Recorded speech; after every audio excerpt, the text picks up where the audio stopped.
Hey man, it's me, Kevin Smith. Welcome to the Grow Tent, everybody. You have found the best growing channel on YouTube, man. The place where we simplify the approach for you so everyone can learn how to grow. We make it so simple, even I can understand. So I'm going to listen and learn right now.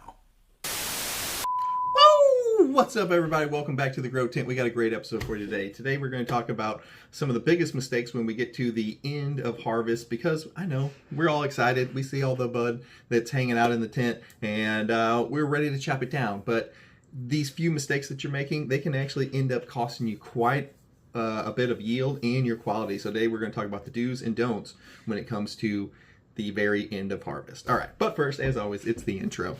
Guys, please remember to like, comment, subscribe, watch all that fun stuff.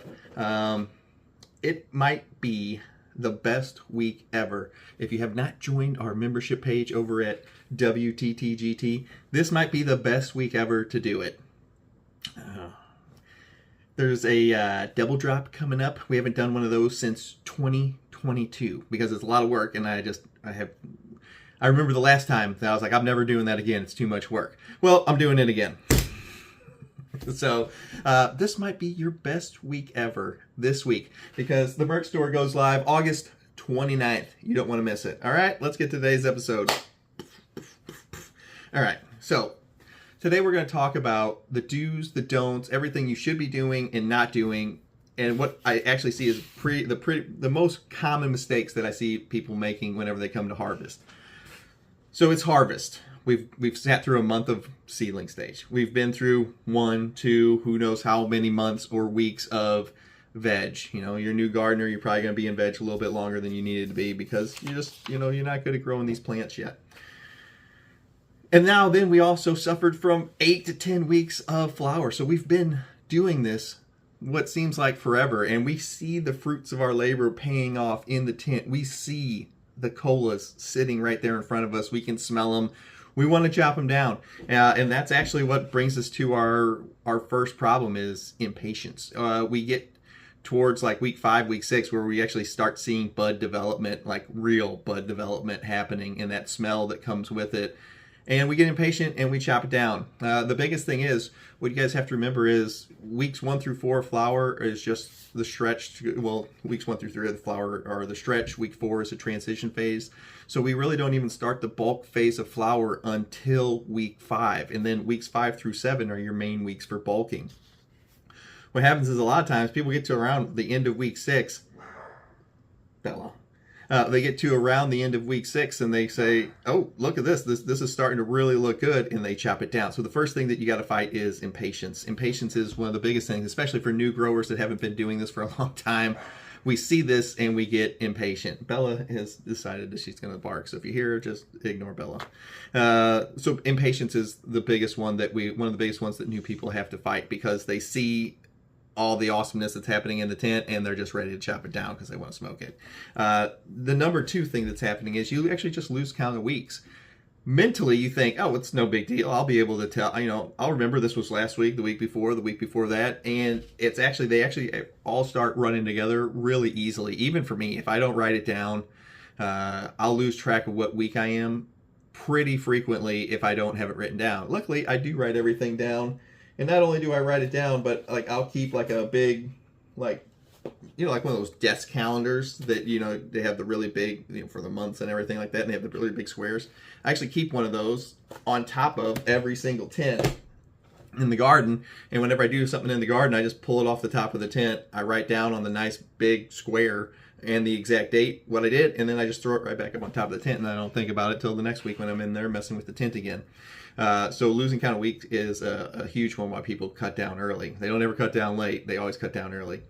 The third thing I want to talk about is the smell, because right around week 5, week 6, mainly week 6, the smell intensity of the grow, all the terpene profiles, everything, it gets to be almost the height of it. And it's not what you think is the height. It's just actually the beginning. But you walk in and you open the tent one day and you're like, holy cow, this smells great. And then people chop it down because they're like, okay, this smells fantastic. I want to chop it here. And it's just really the beginning, as long as you don't burn it all off by turning the light up too much. The other thing that probably I would say For people that are just past the new growers phase and into, they've had a couple like really good runs, the biggest thing they do is they start paying attention too much to the pistil hairs. The pistil hairs will get you in trouble every time. They're going to turn orange and they're going to die, but if you just let it keep growing, the plant will actually make new white pistil hairs, so they're not a very good indication. Now, do the pistil hairs all turn orange whenever it's time to chop the plant down? Yeah, because it's not accepting the pollen anymore. They only have a finite lifespan on those pistil hairs, and they automatically just turn orange and they die because they just don't last very long. Is that the indication that it's time to chop it down? No, it's not. The only thing that really matters here, and we're going to flip to the things you shouldn't be paying attention to as much as the thing that you should be paying attention to, and that's your trichome development. Your trichomes, and of course, Princess GT has stolen all of my post-it notes again. Every time I put post-it notes up here, hey, all right, focus. Calm down. Relax. All right, get back on track, GT. So the only thing we should be paying attention to know exactly when your plant's going to be done is your trichome development. The trichome development will let you know when it's time to stop feeding. They will let you know when it's time to chop them down. And the stop feeding part is the big one. So we will actually watch the trichomes to tell us how many weeks the plant's going to go. Because you can see on the package, it'll say, oh, this is 8 weeks, this is 10 weeks. It doesn't really mean anything because they don't know your individual style of growing, and the way you grow can speed up or slow this process down.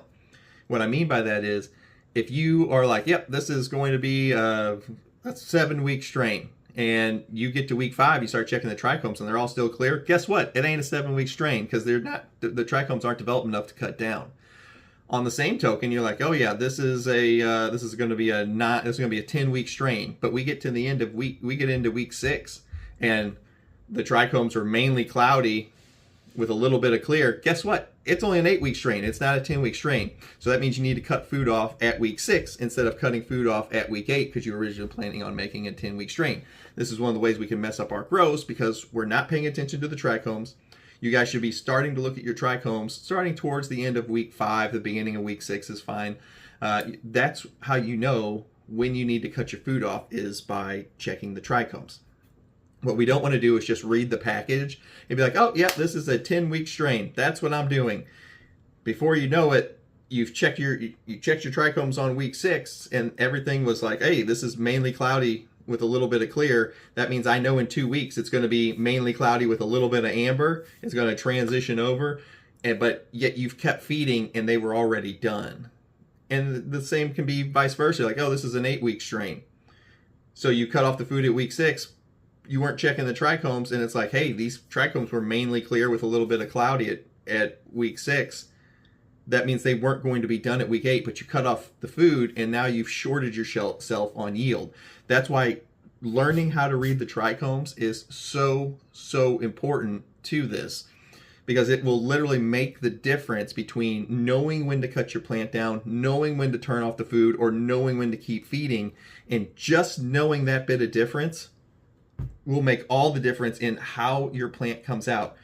If you mess this step up right here at the end, when the flower is trying to finish, you can literally have just wasted months and months of your life because you didn't know how to read the trichomes, so you didn't know how to turn off the food or keep the food going, which will literally cost you so much yield and top quality.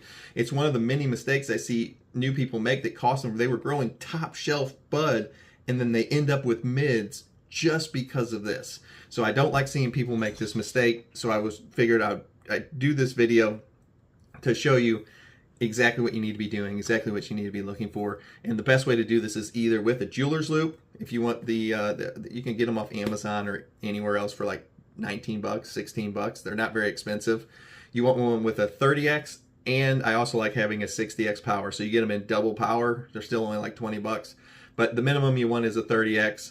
And when you're actually checking the trichomes, you're not paying attention to the sugar leaves. You are not paying attention to if you get them on the fan leaves, which sometimes you get them on the fan leaves. But don't pay attention to the little sugar leaves coming out of the bud. You're looking at the actual bud structure. That's what you want, because the sugar leaves will trick you. They turn amber way before the actual bud structure ones do. And you're just looking at the buds. So just when you're looking at what you see on the buds, this is another thing people get confused of. They're like, well, how do I know what 5% amber is? How do I know what 50% amber is?